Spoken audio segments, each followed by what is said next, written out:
We must stop the terror. I call upon all nations to do everything they can to stop these terrorist killers. Thank you. Now watch this drive. Michael Moore, good morning. Good morning. Not a bad swing there. You've tackled a lot of controversial issues in your past.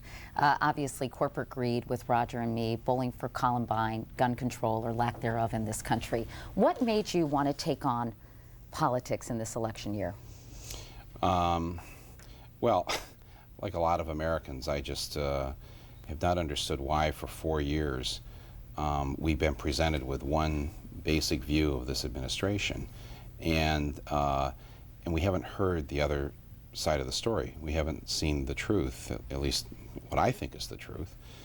And I just wanted to, you know, make a 2-hour movie that says here's another way to look at these. The world according to Michael Moore, more or less? As opposed to the world according to George Bush and our national media. I know that you're well prepared, and we'll get into the media coverage of this in a moment, but you're prepared for a pretty significant counterattack. I read that you hired a lawyer.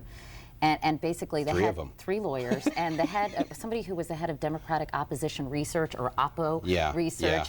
So you're ready for the slings and arrows that may come your way. But the White House, it seems, has chosen to pretty much ignore your project. Do you think you're going to be needing all this? Well, Dan Bartlett, the White House spokesman, has already called the movie outrageously false.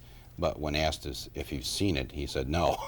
So I love the fact that we already have our first review from the White House, sight unseen. You've been called often a polemicist. Thank you. I looked it up because I wanted to make sure what the definition was, and it's one who engages in the art of controversy and attacks the principles of another. This has an extremely, to say the least, strong anti-Bush point of view. Do you think you might have been more effective if the movie had been less smug, perhaps less snarky, and as one critic said, if you'd been less heavy-handed with the sledgehammer? In other words, do you think that your message might be drowning in vitriol? No, actually, when I watch the movie now, I worry that I was too nice to Mr. Bush. I'll give you an example. I show in the movie how he sat in this Florida classroom after being told the nation is under attack for 7 minutes reading My Pet Goat with the kids. And what I don't say in the movie is that Mr. Bush actually stayed in this elementary school for a full half hour after the second plane hit the tower. But he was in a conference room talking to White House officials, was he not? He's surrounded by 300 children. If the nation is under attack and you're the commander-in-chief, I would think you're a target. And if you care about those 300 kids, you're going to get the president out of that school and away from those children. When the president, and why wasn't that question ever asked? When he spoke before the 9/11 Commission, though, he said he didn't want to basically overreact and freak out the nation. My words, not his. Yeah. Does he have a point there, though? No. If the house is on fire and you're sitting there in the living room reading a book to your kids, you don't sit there for another 7 minutes reading the book and then stay in the school another half hour. You quietly and calmly get up and remove yourself, and he didn't do that.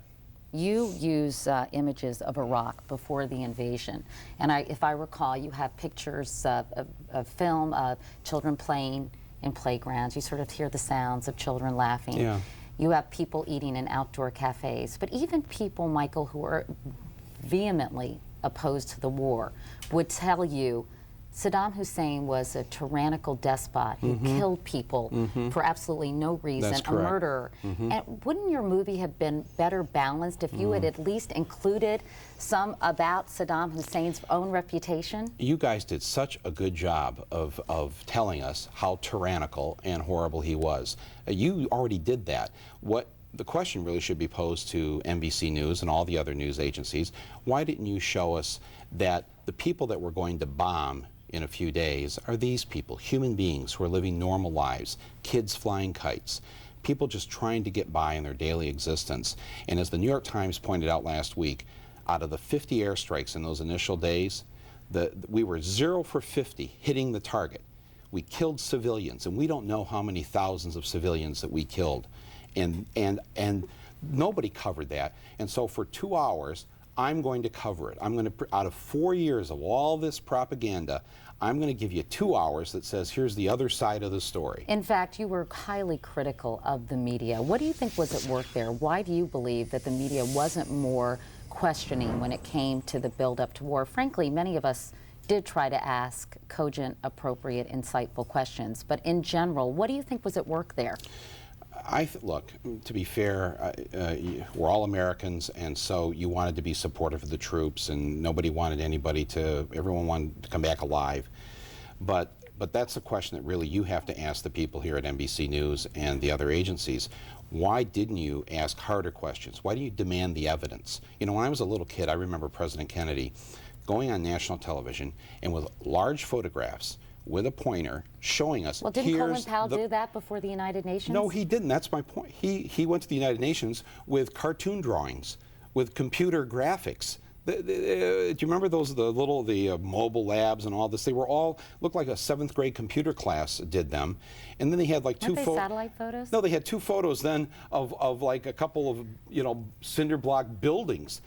Kennedy showed us the missiles. Where was the evidence to take us to war? I mean, you guys should have really demanded this, to send our kids off to war. Over 800 dead now. If only the questions had been asked and demanded and said, no, wait a minute. If one of you, any of you, and I don't mean this to you personally, but just if anyone here had just said, wait a minute, these are our children. You're not sending them to war unless you prove to us that our nation is under threat of attack. And that's the only reason we go to war. Well, I don't want to get into this too much, but certainly with the reported Saddam Hussein 9/11 Al-Qaeda connection and some of the other intelligence information that the press was given. Well, in hindsight, we know that now, but at the time we didn't. So you were given it and then you just reported it as fact. Why didn't anybody just say here, whoa, wait a minute. If I just walked in here and said something like that, you go, are you crazy? There's a connection between Al-Qaeda and Saddam. But if the administration says it, it's, well, it must be true. It's coming from the White House. I mean, come on, God. My film is a silent plea to all of you in the news media to do your job. We need you. You're our defense against this. If we don't have you, what do we have? And I just think a disservice was done to the American people. You know what's great about this country? You and everyone else here gets to ask any question you want. Literally, you can ask any question you want. No one can stop you. And certainly that is what we try to do every day. Let me get to the email question, Michael, because obviously if we are the voices of the people, let's get to some of the things that they want to say. Right. Emily from California wants to know, how do you think this film will affect the upcoming election? I have no idea. I think white chicks will have a much bigger impact on the election. Certainly dodgeball. You certainly really are so controversial. People do either love you or hate you. Michael from, actually someone from, Leah Hoyt from Houston, Texas writes, your movie is simply propaganda. How can you call your films documentary? They're so left-wing slanted, biased view from someone who obviously has no patriotism. If you hate America so much and hate the way this country is run, please consider moving out of this country. Many would be thrilled to see you go. What do you make of comments like that? Well, I realize there's a lot of people that feel that way. Fortunately, the majority don't. The majority are glad that there's, I think, one person who will ask these hard questions and who's not afraid to stand up for what he believes in. And someone asked, and that's the patriotic thing to do, is to always question the government. Someone says they're curious to know if any of the profits you receive from making these documentaries, like Bowling for Columbine and Fahrenheit 9/11, go to the families who lost their loved ones at Columbine, New York City, Iraq, or do you just capitalize off the tragedies of others? We're doing benefits all week this week with this film for military families, for 9/11 victims, and we do this with all my films, and we give away a lot of money. The rest I just put into buying more big yachts and, you know, large mansions. Well, you're obviously not spending it on your wardrobe. Whoa. Michael Moore, thanks for coming in. And of course, the movie is Fahrenheit 9/11. Opens in theaters on Friday. This Friday, yes. Right. Thank you, Katie. I appreciate it. Thank you. And you. still to come this morning.